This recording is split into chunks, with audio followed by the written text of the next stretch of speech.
Máy thì ngon ấy, mà giá thì rẻ anh em ạ. Chơi game thì mắc setting các thể loại thì ở điểm hiện tại luôn. Với con chip Snapdragon 8 Plus Gen 4 thì nó quá mạnh, nó quá hot rồi. Và cộng thêm viên pin 7.500 nữa thì chiến game tẹt ra cả ngày anh em nha.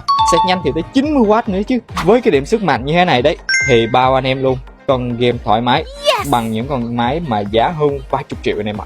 Đó, và về thêm cho anh em rất là nhiều Redmi Turbo 4 Pro anh em nhé, với mức giá lên quanh hơn 5 cụ thôi và hơn 6 cụ cũng có nữa, thì tùy tình trạng anh em nhé.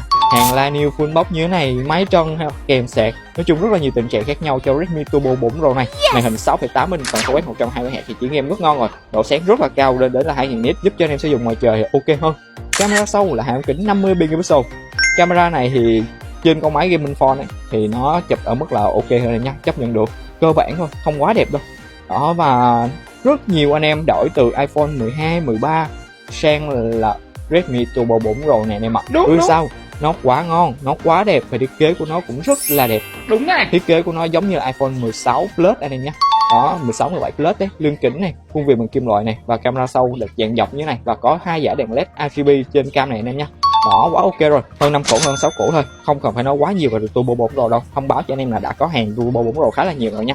Và nếu anh em có quan tâm về Redmi Turbo 4 Pro này, hơn 5 củ vẫn có anh em nhé, chỉ là từ hơn 5 củ thôi. Đó, từ 5 củ 5 là đã có rồi. Nhớ follow kênh Nguyễn Tin trực tiếp với em về em là Huy Công Nghệ, hàng cao cấp giá bình dân.